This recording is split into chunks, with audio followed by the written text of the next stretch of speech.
Allow me to extend a warm welcome to all the viewers on the internet and around the world.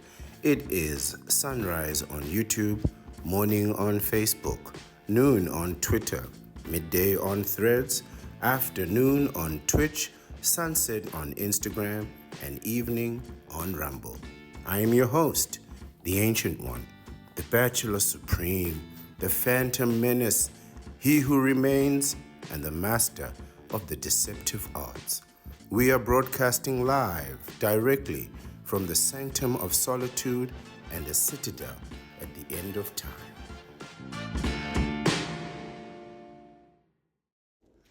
Good evening, everyone.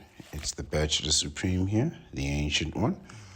And I have another video today. And today's video is about the two types of single men. I've characterized two types of single men.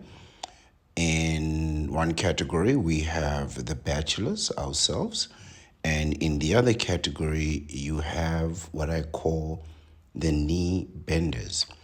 The knee benders is a self-defining name for those men who want to or are willing to bend the knee and propose in order to get themselves into legal matrimony and the dark dimension of marriage.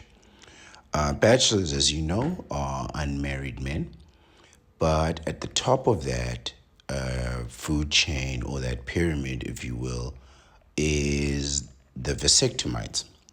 These are men with no wife, no children, and have had their vasectomy.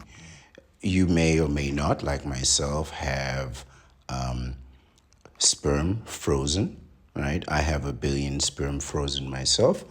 And then I went ahead and got my vasectomy. It was a great boost of confidence to freeze my sperm first, even though I don't plan on using them. It's there as a viable and affordable option. So you can freeze your sperm first, hundreds of millions, if not billions of them, and then go ahead and get your vasectomy with confidence. As you know, this is my number one message, and I will push it every day. If you are determined on being a bachelor, if you are certain that this is the life for you, as I am certain that it is the life for me, you need to get yourself a vasectomy. You are not going to pull this life off without that vasectomy. You cannot be a bachelor and be raising kids and be tied down to a commitment to a counterpart. It's just not going to work out. You cannot live the half and half, right? You cannot be half a bachelor and on the other half of your life you're raising kids. It's just not feasible. But let's talk with a little bit more detail about who exactly are the knee benders. And then I wanna move on later to why they're dangerous to bachelors, right? Now, bachelors and knee benders are not necessarily enemies or competitors. We just happen to follow a different philosophy, and those two philosophies have two completely different outcomes, right? But the ultimate knee bender is the husband. You've already bent the knee, you are already in the contract, and to come out of it, you're going to need to divorce and utterly destroy yourself, right? Completely obliterate yourself in order to regain your freedom, which I don't think they'll let you do, you know. You can still divorce someone and they'll still make you pay for them. You know, they'll still put you on that alimony and child support, which isn't much of an indication of freedom, you know, but so be it. Those are the laws, and that's the system. But other than the benders, now we're talking just about the single men, right? So we have the husband, the ultimate knee bender, right? The top of the food chain, right? But then you get others, right? Like those that are raising, the kids of other men, the stepfathers, right? Those are generally husbands too, I believe. You have to be married to someone to be considered legally a stepfather. You can't be like a step boyfriend or something like that. I'm not certain. This isn't my field or area of expertise. I'm merely making deductions based on observation and, thank God, not from experience. So now the I put these men into a category of stepfather, but there are men who are in relationships with a counterpart that are not married to that person, but are there raising their kids, playing that stepfatherly role. Now, this is like just another level of bending the knee, right? It's just clear in its symbolism that when you bend the knee, you are submitting to the will, to the authority, to the superiority of another person. When you bend the knee to a counterpart, you are saying that you're not saying that this is my equal. You are saying that this is my superior. If you were both standing at equal height and you said, this is my equal, my partner, that would be rational. But the symbolism, when you bend the knee and go down on one knee and pull out that ring, right? That you could call it an infinity stone because it takes you away for an infinity. You are in this marriage for eternity till the end of time, right? Forever. This is what the marriage contract is. It's a lifelong commitment, right?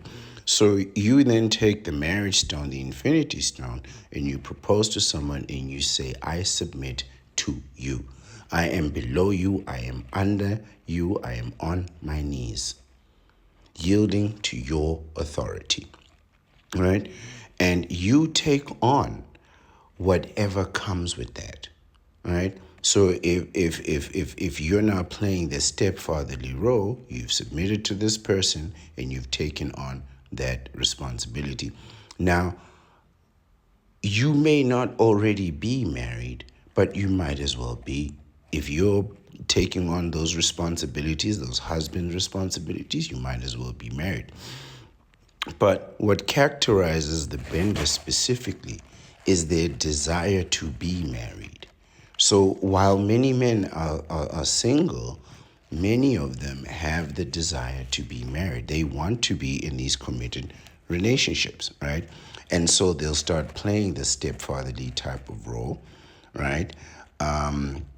Along with the so-called the infamous, notorious baby daddy, which is somebody who, unlike the stepfather, has biological kids, a biological responsibility to these kids and this woman. These are your kids. So it's not you raising somebody else's kids. It's you either with that woman raising the kids or not with that woman and somebody else is raising the kids, right? These type of men, I find, would have benefited greatly from getting a vasectomy. But now you have children with a woman to whom you are not in a marriage with. You're not even in a committed relationship. You're kind of sort of dating, which dating isn't really a thing, right? It's a modern phenomenon which is closer to solicitation, a crime, than anything else.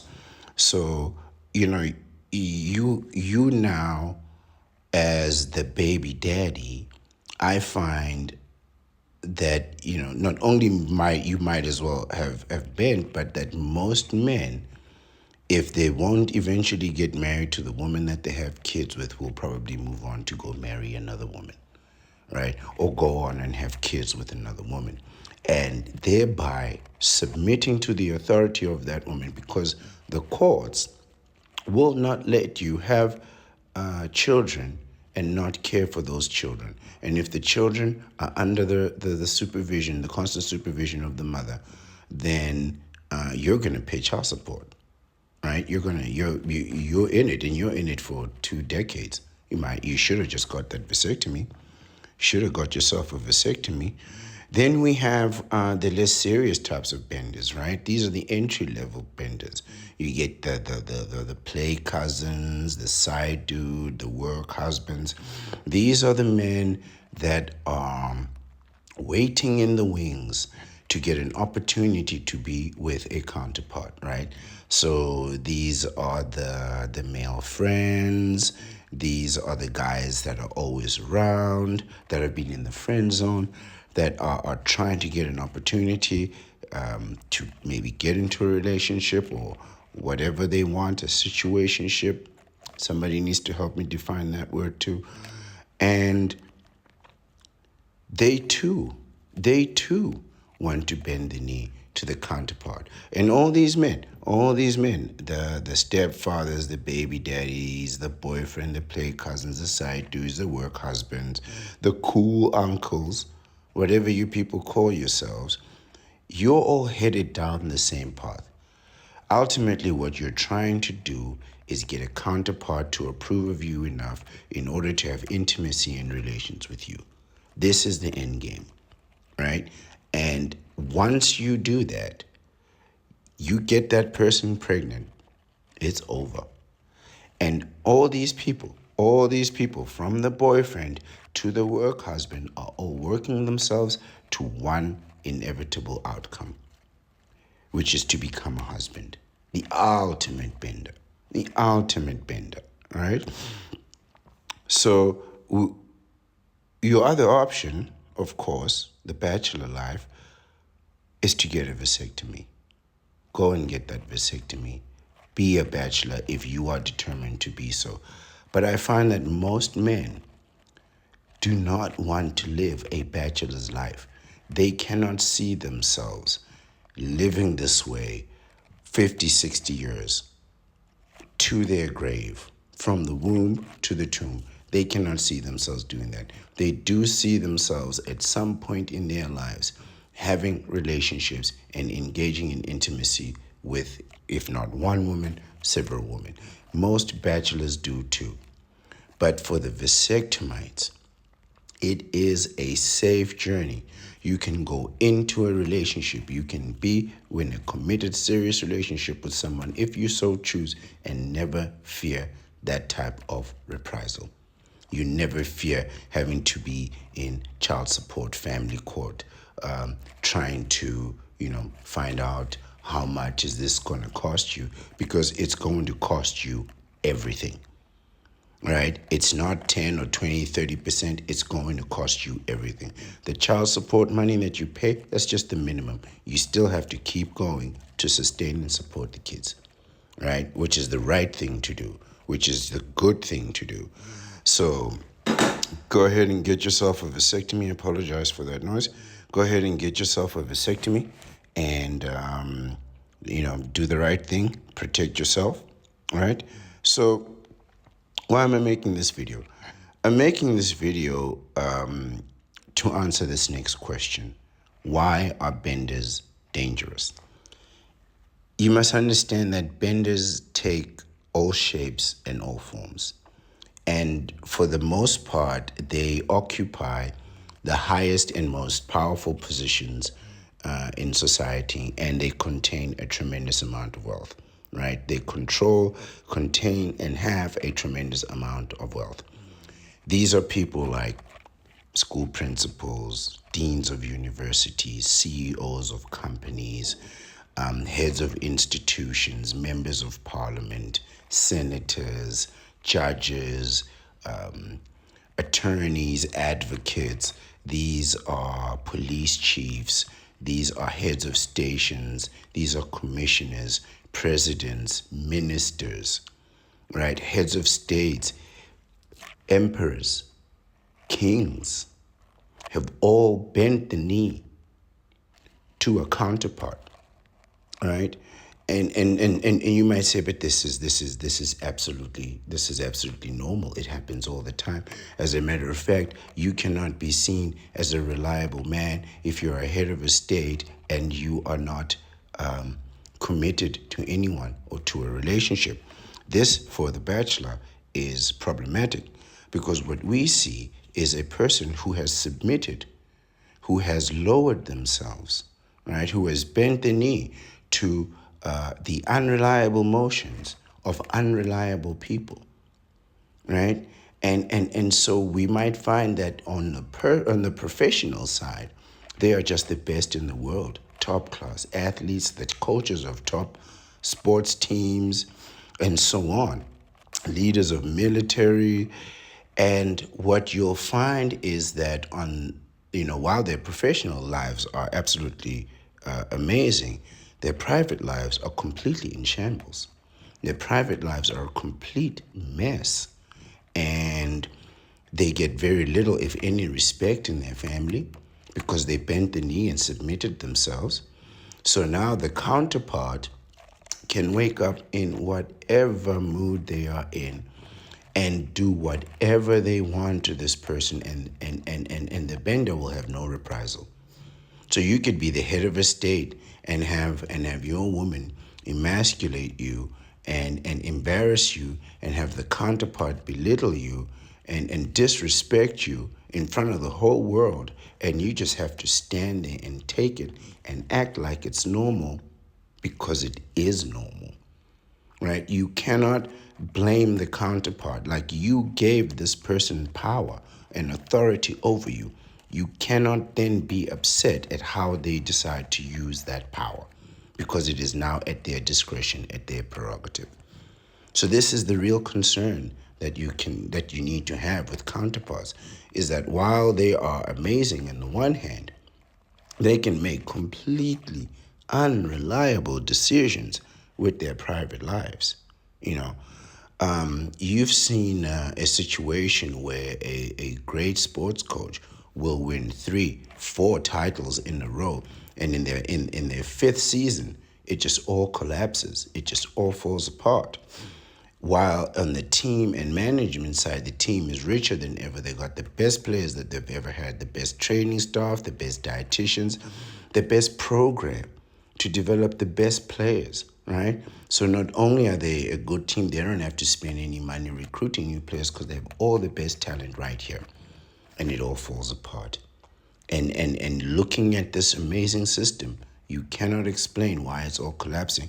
You have to look then to the person's private life and say, well, what happened? What's going on there?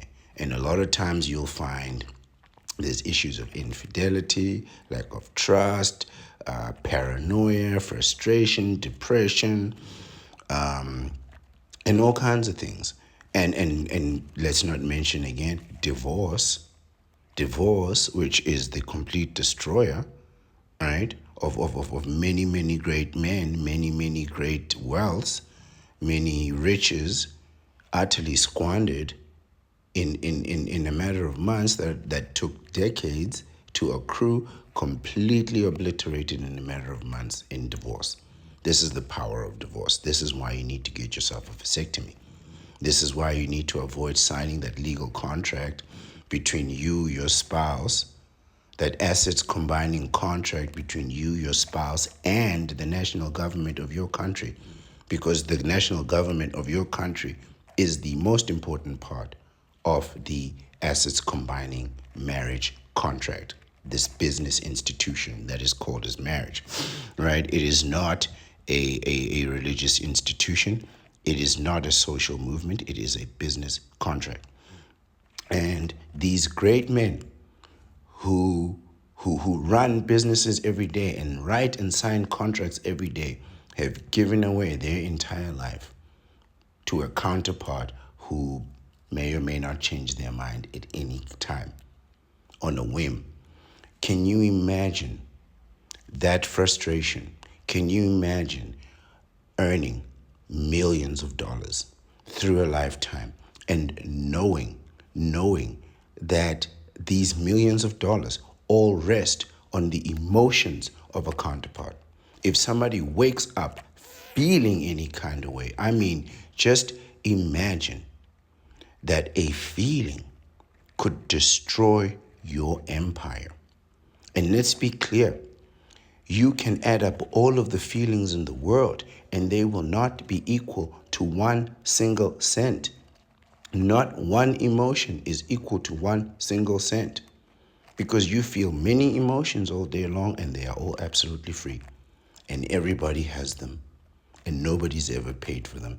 And you could lose hundreds of millions on the emotions of a counterpart, emotions that you, quite frankly, have no control over. This is the risk that you're taking, right? This is the risk that you're taking by not getting a vasectomy. You will ruin everything, right? And have no control in stopping it. You'll watch everything fall apart and be able to do nothing to prevent it, even if you have the solution at hand. And the collateral damage of that is tremendous. It is astronomical. It doesn't just affect you, your business, it affects your partners, their families, and so on and so on. Everyone that relies on you for victory and success must now suffer defeat of your inconsistencies and bad decisions. So, you live and work with benders all the time. And many of them are very, very good men, right? But you can only rely on them so far, right? So you can trust their good intentions, but only so far. Because if they wake up tomorrow, whatever you agreed with them today, if their counterpart feels different about it tomorrow, it's all gone. It's all gone. So this is why, while you might have good friends that are benders, knee benders that are looking to bend the knee, that are thinking they're doing the right thing by bending the knee, ultimately we're going to discover that this is all wrong, right? And what you should be striving for is not to be a knee bender, but rather to be a vasectomite. So even if you don't have a vasectomy yet, and you know you don't want to find yourself paying child support, paying alimony, paying for a house, paying for a car for a counterpart who doesn't love you anymore, and you may not love either, right? Because the years have gone and people have changed. So, get yourself that vasectomy, protect yourself at all times. Do not bend the knee. Do not bend the knee, guys. Do not be a knee bender. Protect your commitment. Keep it safe. Lock it away. Go as far as to protect your commitment biologically, so that you don't find yourself, stuck on the wrong side of the tracks. So this is the end of the video. Thank you for watching. I appreciate your attention. I always will. Please have a great day. Enjoy yourself and get that vasectomy, guys. This is the message, and I'll be preaching it every day. Thank you. Have a nice day.